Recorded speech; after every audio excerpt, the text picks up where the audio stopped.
ಭೋಗಾದಿ ವಿಷಯಗಳು. ಅದಕ್ಕಿಲ್ಲೇ ವಿಷಯವನ್ನು ಅನುಭವಿಸಿ ತೀರಿಸಿ ಈ ಕಡೆ ಹೊಳ್ತೀವಂದ್ರೆ ಈ ಜನ್ಮದಾಗ ಯಾರಿಗೂ ಸಾಧ್ಯ ಇಲ್ಲ. ಯಯಾತಿ ಮಹಾರಾಜ ಮಗನ ಆಯುಷ್ಯ ತಗೊಂಡು ಭೋಗವನ್ನು ಅನುಭವಿಸಬೇಕಂತ ತಿಳ್ಕೊಂಡು ಅಂದ್ರೂ ಕೊನೆಯವರೆಗೂ ಕೂಡ ಅವನಿಗೇನಾಗಲಿಲ್ಲ, ತೃಪ್ತಿ ಅನ್ನೋದು ಸಿಗಲಿಲ್ಲ.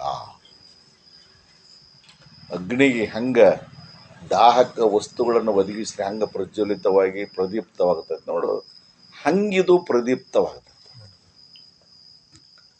ವಿವೇಕಿಯಾಗಿರುವಂಥದ್ದು ನಮಗೆ ಈ ಜನ್ಮದೊಳಗೆ 100 ಜನ್ಮದೊಳಗೆ ಯಾಕಂತ ಹೇಳ್ಕೊಂಡಂದ್ರೆ ಭೋಗ ಕರ್ಮಾದಿಗಳನ್ನು ಗೈಯುತ್ತಾ, ಯಜ್ಞಾಗಾದಿಗಳನ್ನು ಗೈಯುತ್ತಾ, ದಾನ ಧರ್ಮಾದಿಗಳನ್ನು ಗೈಯುತ್ತಾ, ಪುಣ್ಯ ಕರ್ಮಾದಿಗಳನ್ನು ಅಂದರೆ ಹೇಳಿದೀವಿ ನಾವು, ಪಂಚಯಜ್ಞಗಳನ್ನು ಪ್ರತಿನಿತ್ಯವೂ ಮಾಡ್ತಾನೆ. ಪಿತೃಯಜ್ಞ, ದೇವಯಜ್ಞ, ಗುರುಯಜ್ಞ, ಭೂತಯಜ್ಞ, ಪ್ರಾಣಿಯಜ್ಞ. ಇವು ಚತುರಾಶ್ರಮದಲ್ಲಿದ್ದಕ್ಕಂಥವರು, 4 ಆಶ್ರಮದಲ್ಲಿರುವಂಥವ, ಗೃಹಸ್ಥನಾಗಿರುವಂಥವನು ಇವು ಪಂಚಕರ್ಮಗಳನ್ನು ಪ್ರತಿನಿತ್ಯವೂ ಮಾಡಬೇಕು. ಇಲ್ಲೇ ಕುಲಜಾತಿ ಆಶ್ರಮ ಯಾಕೆ ಹಿಡಿದ್ರಂದ್ರೆ, ಎರಡನೇದಾಗಿರ್ತಕ್ಕಂಥದ್ದು ಆಶ್ರಮ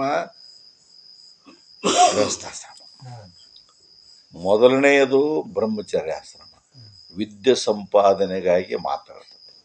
ಎರಡನೇದಾಗಿರ್ತಕ್ಕಂಥ ಗೃಹಸ್ಥಾಶ್ರಮದೊಳಗೆ ಸೇರಿಕೊಂಡಪ್ಪ ಅಂತ ತಿಳ್ಕೊಂಡಂದ್ರೆ ಉಳಿದ ಆಶ್ರಮಗಳ ರಕ್ಷಣೆ ಜವಾಬ್ದಾರಿ ಇವನ ಮೇಲೆ ಬರ್ತದೆ. ಇಲ್ಲೇ ಪಂಚಯಜ್ಞಗಳನ್ನು ಪ್ರತಿನಿತ್ಯವೂ ಯಾಕೆ ಮಾಡಬೇಕಂದ್ರೆ, ಪ್ರತಿ ಸಲ ಹೇಳ್ತೇನೆ, ಪ್ರತಿನಿತ್ಯವೂ ಕೂಡ ಪಂಚಕರ್ಮಾದಿಗಳನ್ನು, ಪಂಚಪಾತಕಗಳು ಅಂದ್ರೆ ಒಲಿ ಹೊತ್ಸು ಮುಂದೆ ಚಟ ಚಟ ಅಂತ ಬೀಜ, ಇವು ಹುಳ, ನೀರಿನ ಹಂಡೆ ಕೊಡ ತೆಗೆದ್ರ ಮುಂದೆ ಅದ್ರ ಸುತ್ತ ಬೆಳ್ಳಗೆ ಫಂಗಸ್ ಎದ್ದಿರ್ತದೆ, ಕುಂಭಿನಿ ಅಂತ. ಪೇಷಿಣಿ ಅಂದರೆ ಬೀಸ್ತಕ್ಕಂಥ ವೇಳೆಯಲ್ಲಿ ಕಲ್ಲಿನ ಸುತ್ತ ಕ್ರಿಮಿಗಳ ಕುಂತಿರ್ತಾವೆ, ನಮಗೆ ಹಿಟ್ಟು ಬೇಕಾಗಿರ್ತದೆ, ಅವು ಮಾರ್ಜಿನಿ ಸಾಯೋ ಮುಂದೆ ಸಾರಿಸೋದಿರ್ತತಿ, ಕಸ ಹೊಡಿದಿರ್ತತಿ, ಅನಂತ ಕ್ರಿಮಿಕೀಟಗಳು ಅಲ್ಲಿ ಏನಾಗಿರ್ತಾವೆ, ನಾಶ ಆಕ್ಕಿರ್ತಾವೆ. ಹಿಂಗೆ ನಾಲಿಗೆಲಿಂದ ಜೇನುತುಪ್ಪ ನೆಕ್ತೀವಿ, ಅದರಲ್ಲಿನೂ ಕೂಡ ಕ್ರಿಮಿಗಳು ಹೊಕ್ಕಿರ್ತಾವೆ. ಹಂಗೆ ಕುಂಭಿನಿ, ಮಾರ್ಜನಿ, ಚೋಷ್ಯ, ಚುಲ್ಲಿ, ಪೇಷಿನಿ ಇವು ಪಂಚಕರ್ಮಾದಿಗಳನ್ನು ನಿವಾರಣೆ ಮಾಡಲಿಕ್ಕೆ, ಪಂಚಪಾತಗಳ ನಿವಾರಣೆ ಮಾಡಲಿಕ್ಕೆ ಪಂಚಯಜ್ಞಗಳಂತ. ಗುರುಯಜ್ಞ ಅಂತ ತಿಳ್ಕೊಂಡ್ರೆ ಗುರುಗಳನ್ನು ಆಶ್ರಯಿಸಿ ದೀಕ್ಷಾದಿಗಳನ್ನು ಪಡೆದು ಮಂತ್ರ ಜಪವನ್ನು ಮಾಡಿ ಅವರು ಹೇಳಿದ ಮಾರ್ಗದರ್ಶಿಸೋದು ಗುರುಗಳ ಯಜ್ಞ ಅಂತ. ಪಿತೃಯಜ್ಞ ಅಂತ ತಿಳ್ಕೊಂಡ್ರೆ ತಂದೆ ತಾಯಿ ಬಂಧು ಬಳಗ, ಈ ಒಂದು ಬಳಗಕ್ಕನುಸಾರವಾಗಿ ತನಗೆ ಈ ರೀತಿಯಿಂದ ಬದುಕನ್ನು ನೀಡಿರ್ತಕ್ಕಂಥ ಅವರು ಋಣ ತೀರಿಸಲಿಕ್ಕಾಗಿ ಅವರಿಗೆ ಅನ್ನ ನೀರು ಎಲ್ಲವನ್ನು ಒದಗಿಸಿ ರಕ್ಷಣೆ ಮಾಡೋದು ಪಿತೃಯಜ್ಞ ಅಂತ.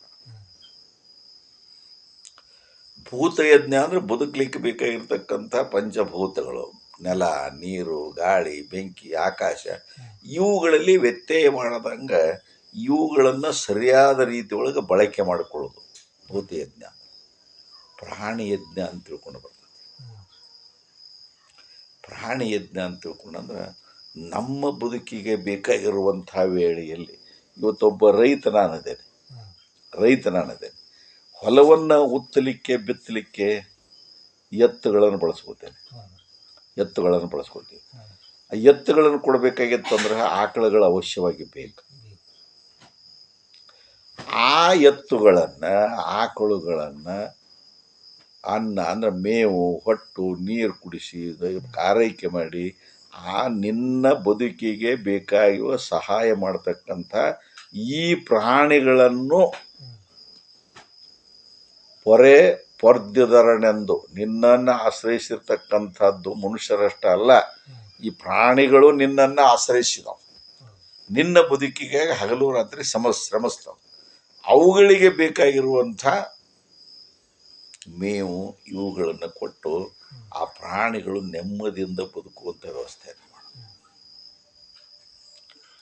ದೇವಯಜ್ಞ ಅಂದ್ರೆ ಈ ರೀತಿಯಾಗಿರ್ತಕ್ಕಂಥ ಬದುಕನ್ನು ನೀಡಿ ಬದುಕಲಿಕ್ಕಾಗಿ ಸುಂದರವಾದ ಒಂದು ಸೃಷ್ಟಿಯನ್ನು ನಿರ್ಮಾಣ ಮಾಡಿ ವಾಯುವಿನ ಒಂದು ಸಂಪರ್ಕವನ್ನು ಜೋಡಿಸಿ ಕೈಬಿಟ್ಟ. ಪ್ರಾಣಾಪಾನದ ವಾಯು ಒಮ್ಮೆ ಸಾಕಳಿ ಅಂತಾರೆ, ಗಂಟೆ ಹಾಕಿ ಕೈಬಿಟ್ಟ. ಪ್ರಾಣ ಅಪಾನ, ಪ್ರಾಣ ಮ್ಯಾಲೆ ಜಗ್ತತಿ, ಅಪಾನ ಕೆಳಗೆ ಜಗ್ತತಿ. ಎರಡರ ಜೊತೆ ಒಂದು ಈ ಹೃದಯ ಸ್ಥಾನಕ್ಕೆ ಅದು ಮಧ್ಯವರ್ತಿ ಆಗಿರ್ತತಿ. ಮ್ಯಾಲೆ ಜಗ್ತಿರ್ತತಿ, ಕೆಳಗೂ ಜಗ್ತಿರ್ತತಿ. ಒಮ್ಮೆ ಅದರ ಜೊತೆಯನ್ನು ಕೂಡಿಸಿ ಕೈ ಬಿಟ್ಟಿದಾರಲ್ಲ, ಕಾಣದ ರೀತಿ ಒಳಗೆ ಇಷ್ಟೆಲ್ಲ ವ್ಯವಸ್ಥೆಯನ್ನು ಮಾಡಿರ್ತಕ್ಕಂಥದ್ದು ಅದೃಶ್ಯವಾಗಿರುವ ಒಂದು ಶಕ್ತಿ ಐತಿ. ಅದಕ್ಕೆ ದೇವತಾ ಶಕ್ತಿ ಅಂತ ಕರೀತಾರೆ. ಆ ದೇವತಾ ಶಕ್ತಿಯ ಕೃತಜ್ಞತಾಪೂರ್ವಕವಾಗಿ, ಉಪಕಾರಪೂರ್ವಕವಾಗಿ ಸದಾ ಕಾಲವು ಅದರ ಸ್ಮರಣೆಯಲ್ಲಿರ್ತಕ್ಕಂಥದ್ದಕ್ಕೆ ದೇವಯಜ್ಞ ಅಂತ ಕರೀತಾರೆ. ಅವ್ರು ಅಂತಿರ್ತಾರೆ, ಎಲ್ಲಿ ಅದ ದೇವರು, ಎಲ್ಲಿ ಕಾಣಿಸ್ತಾನವ, ಕರ್ಕೊಂಬ ನೋಡೋಣ ಅವನು, ಹೀಗೆಲ್ಲ ಮಾತಾಡ್ತಿರ್ತಾರೆ. ಇಷ್ಟೆಲ್ಲ ಮಾತಾಡಲಿಕ್ಕೆ ಬೇಕಾಗಿರುವಂಥದ್ದು ಇದು ಶರೀರದಲ್ಲ ಗೌಡ್ರು. ಈ ಶರೀರ ಯಾರು ನಿರ್ಮಾಣ ಮಾಡ್ಯಾರ? ಯಾರೋ ಒಂದು ಅದೃಶ್ಯ ಶಕ್ತಿ ಮಾಡೈತಿ, ಹೌದಾ? ನಾವು ಹಾಕ್ತಕ್ಕಂಥದ್ದು ಸ್ವಲ್ಪ ಆಹಾರ, ಒಳಗೆ ಅದನ್ನೆಲ್ಲ ಪಚನ ಮಾಡಿ ಎಷ್ಟೆಷ್ಟು ವ್ಯವಸ್ಥಿತ ರೀತಿಯಿಂದ ಅನುಕೂಲತೆ ಮಾಡಬೇಕು, ಉಪಯೋಗ ಮಾಡಿಕೊಂಡು ಬೇಡ ಅದನ್ನು ಹೊರಗೆ ಹಾಕಲಿಕ್ಕೆ ಯಾವ ಎಂಜಿನಿಯರ್ನು ಮಾಡದೇ ಇರತಕ್ಕಂಥ ಒಂದು ಶರೀರದ ವ್ಯವಸ್ಥೆಯನ್ನು ನಿರ್ಮಾಣ ಮಾಡಿದಾನಲ್ಲ ನೋಡಿ. ಹಂಗೆ ಎಲ್ಲಿಯೂ ವ್ಯತ್ಯಾಸ ಆಗದ. ಹಸುಗಳು ಏನ ನೆಮ್ಮೆಹವು ಅಂತ ತಿಳ್ಕೊಂಡಂತಾರ, ಒಮ್ಮೆ ಪ್ರಾಣವಾಯುವಿನ ಗತಿಯನ್ನು ಜೋಡಿಸಿ ಕೈ ಬಿಟ್ಟಾನಲ್ಲ, ನೀವು ಅದ್ರ ಬಗ್ಗೆ ವಿಚಾರ ಮಾಡಲಿ ಮಾಡದೇ ಇರಲಿ, ತನ್ನ ಒಂದು ವ್ಯವಸ್ಥೆ ಸತತವಾಗಿ ನಡೆದು ಬಂದತೆ. ಕಾಣಬೇಕಂತ ತಿಳ್ಕೊಂಡಲ್ಲ, ಕಾಣದ ರೀತಿಯೊಳಗೂ ಕೂಡ ಇದನ್ನು ರಕ್ಷಣೆ ಮಾಡ್ತಕ್ಕಂಥದ್ದು ಒಂದು ಏನೈತಿ, ಅದು ದೈವಿ ಶಕ್ತಿ ಅಂತ, ದೇವತಾ ಶಕ್ತಿ ಅಂತ. ಅದು ಹೆಣ್ಣರ ತಿಳ್ಕೊರಿ, ಗಂಡರ ತಿಳ್ಕೊರಿ, ಅದರ ಬಗ್ಗೆ ಇರುವಂಥದ್ದು ಕೃತಜ್ಞತಾಪೂರ್ವಕವಾಗಿರುವ ಶ್ರದ್ಧಾ, ನಂಬಿಕೆ. ಇವ ಅದನ್ನ ಅಲ್ಲಗಳಿತಾನ. ಯಾಕ? ದೃಶ್ಯಮಾನವಾಗಿ ವರ್ತಮಾನಕ್ಕೆ ಏನು ಕಾಣಿಸ್ಬೇಕಲ್ಲ, ಕಾಣಿಸ್ಬೇಕಾಗಿರ್ತದಲ್ಲ, ಪ್ರತ್ಯಕ್ಷ ಪ್ರಮಾಣ ಅಂತಾರ. ಪ್ರತ್ಯಕ್ಷವಾಗಿ ಕಂಡ್ರೆ ನಂಬೋದು ಅನ್ನುವ ರೀತಿಯೊಳಗೆ ಈ ರೀತಿ ಹೊರಟಿರ್ತಕ್ಕಂಥವರು ನಾಸ್ತಿಕರಾಗ್ತಾರೆ. ಮತ್ತು ಇಷ್ಟೆಲ್ಲ ಮಾತಾಡ್ಲಿಕ್ಕೆ ಶಕ್ತಿಯರ ಕೊಟ್ಟವ್ರು ಯಾರಂತ ಒಂದು ಕ್ಷಣ ಅದಕ್ಕೆ ಅವ್ರಿಗೆ ಏನಂತಾರ ಅಂದ್ರೆ ಪಶು ಜೀವನದೊಳಗಿರುವಂಥ ಮನುಷ್ಯರಲ್ಲ, ಅವರು ಪಶು ವೃತ್ತಿಯೊಳಗೆ ಬದುಕತಕ್ಕಂಥ ಮನುಷ್ಯರಾಗಿದ್ದುಕೊಂಡು ಇದ್ರ ಬಗ್ಗೆ, ಯಾಕಂದ್ರೆ ಪಂಚಯಜ್ಞದೊಳಗೆ ದೈವಿ ಯಜ್ಞ, ದೇವಯಜ್ಞ ಅಂತ ತಿಳ್ಕೊಂಡು ಇದಕ್ಕೆ ಯಾಕೆ ಇಟ್ಟಾರಪ್ಪ ಅಂತ ತಿಳ್ಕೊಂಡಂದ್ರೆ ಈ ಒಂದು ಕೃತಜ್ಞತಾಪೂರ್ವಕವಾಗಿ ಭಾವದಿಂದ ಬದುಕುತ್ತಿದ್ದ ಅಂದ್ರೆ ಏನಾಗಿರ್ತೈತಿ, ಆ ದೈವ ನಿಮ್ಮನ್ನು ಸದಾ ಕಾಲವು ಆಶೀರ್ವದಿಸ್ತಾನೆ. ಎಲ್ಲೈತಿ, ಯಾವ ನೋಡೋಣ, ಯಾವ ಕಂಡಾನ ಅಂತ ತಿಳ್ಕೊಂಡು ತರ್ಕಪ್ರಧಾನವಾಗಿ ಅಲ್ಲಗಳಕೋತ ಹೋದ್ರು ಅಂತ ತಿಳ್ಕೊಂಡಂದ್ರೆ ದೈವಿ ವ್ಯಾಕೋಪ ಮಕ್ಕುಮ್ಮ ಅಂತ. ದೈವ ಸಿಟ್ಟು ಹೇಳೋದು. ಆಶೀರ್ವಾದ ಬೇಕಾಗಿತ್ತಂದ್ರೆ ಕೃತಜ್ಞತಾಪೂರ್ವಕವಾಗಿ, ಕೃತಜ್ಞತಾಪೂರ್ವಕ. ದೇವನ ಮನೆಯದು ಈ ಜಗವೆಲ್ಲ, ಬಾಡಿಗೆದಾರರು ಜೀವಿಗಳು. ಭಗವಂತ ಮಾಡಿರ್ತಕ್ಕಂಥ ಮನೆಯದು, ನಾವೆಲ್ಲ ಬಾಡಿಗೆದಾರರು. ಇಷ್ಟೇ ದಿವಸ ಇಷ್ಟೇ ವರ್ಷ ಇರಬೇಕೆಂಬುವ ಕಟ್ಟು ಕರಾರು ಮುಗೀತು ಅಂದ್ರೆ ಸ್ಟೇಷನ್ಗೆ ಎಲ್ಲಿ ಟಿಕೆಟ್ ತೊಗೊಂಡೇವೆ ಅಲ್ಲಿ ಮುಗೀತ ಇಳಿಸೇ ಬಿಡುದ ನಾವು. ಬಿಡು ಎಂದೀಶನು ಆಜ್ಞಾಪಿಸಲು, ಇನ್ನೂ ಇರುವೆನು ನಾ ಬಿಡಲಾರೆನು ಎಂದರೆ ನಡೆಯೋದು ಪ್ರತಿಕಾರ. ಬಿಡಿಸುವುದು ಇರಿಸುವುದು ಅವನ ಅಧಿಕಾರ. ಬಿಡು ಎಂದು ಈಶನು ಆಜ್ಞಾಪಿಸ ಮುಗಿತಪ್ಪ ಎಂದು ನಡಿ ಅಂತ ತಿಳ್ಕೊಂಡ್ರೆ ಸಂತೋಷದಿಂದ ಹೊರಡುವಷ್ಟರ ಮಟ್ಟಿಗೆ ಅದು ಬಾಡಿಗೆ ಮನ್ಯಾಗ ಅದೀವಿ ನೀವು ಹೋಗ್ರಿ ಅಂದ್ರೆ ಸುಮ್ಮನೆ ಹೋಗು. ಅದ್ಯಾಕಂದ್ರೆ ಟೆನೆಂಟ್ ಹಚ್ಚಾರ. ಲೌಕಿಕ ಕಾಯ್ದೆ ಬೇರೆ, ಲೌಕಿಕ ಕಾಯ್ದೆ ಬೇರೆ, ಭಗವಂತನ ಕಾಯ್ದೆ ಬೇರೆ. ಇಷ್ಟೆಲ್ಲವನ್ನ ಕೊಟ್ಟಿದಾನ. ಇಷ್ಟನ್ನು ಕೊಟ್ಟು ಹೋದ ಆತನ ಕರುಣೆ. ಒಂದಿಷ್ಟಾದರೂ ಉಪಕೃತಿ ಸ್ಮರಣೆ. ಯಾಕೆ ಈ ಜಗತ್ತಿನೊಳಗೆ ನೆಮ್ಮದಿಲ್ಲದಂಗೆ ಈ ಜೀವಿಗಳು ಬದುಕ್ತಾರ ಅಂತ ತಿಳ್ಕೊಂಡಂದ್ರೆ, ಸುಖ ಶಾಂತಿ ಯಾಕೆ ಇವಕ್ಕೆ ಸಿಗುವುದಿಲ್ಲ ಅಂತ ತಿಳ್ಕೊಂಡಂದ್ರೆ, ದೈವೀ ಸ್ಮರಣೆ, ದೈವೀ ಸ್ಮರಣೆ, ಗುರು ಸ್ಮರಣೆ, ಆತ್ಮಸ್ಮರಣೆ ಇಲ್ಲದೇ ಭೋಗವಾದಿಗಳಾಗಿ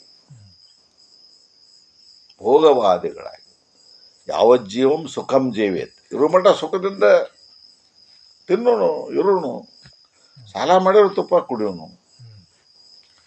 ಈ ರೀತಿಯಾಗಿ ಭೋಗೈಶ್ವರ ಪ್ರಸಕ್ತ ನಾಮ ಈಹಂತೆ ಕಾಮಭೋಗಾರ್ಥಂ, ಕಾಮಭೋಗಗಳಲ್ಲಿ ಮನಸ್ಸು ಮಾಡಿ ಭೋಗೈಶ್ವರ್ಯ ಪ್ರಸಕ್ತರಾಗಿ ಅಂಧೇನ ತಮಸಾವೃತಾಹ, ಅಂಧಕಾರದಿಂದ ಕೂಡಿರ್ತಕ್ಕಂಥವ್ರು.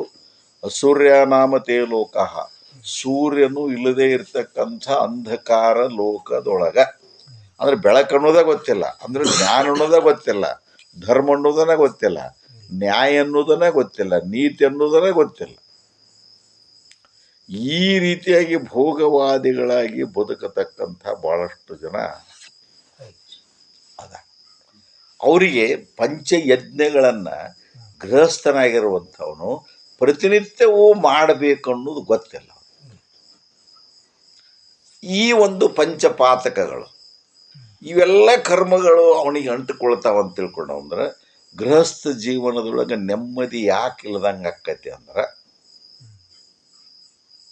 ಗೃಹಸ್ಥ ಜೀವನದೊಳಗೆ ಯಾಕೆ ನೆಮ್ಮದಿ ಇಲ್ದಾಗತ್ತಂದ್ರೆ ಪಂಚಪಾತಕಗಳ ನಿವಾರಣೆಗಾಗಿ ಪಂಚಯಜ್ಞಗಳನ್ನು ಪ್ರತಿನಿತ್ಯವೂ ಇವ ಮಾಡಬೇಕು. ಗೌಡ್ರ ಇವತ್ತು ಹೊಲಸಾತು, ಹೊರಗೋಗಿ ಬಂದ್ವಿ, ನಮ್ಮ ಗುದದ್ವಾರ ಹೊಲಸಾತು, ತೊಳ್ಕೋತೀವೋ? ಅದನ್ಯಾಕೆ ತೊಳ್ಕೊಬೇಕಂತ ತಿಳ್ಕೊಂಡು ಬಿಟ್ರೆ ಅಂದ್ರೆ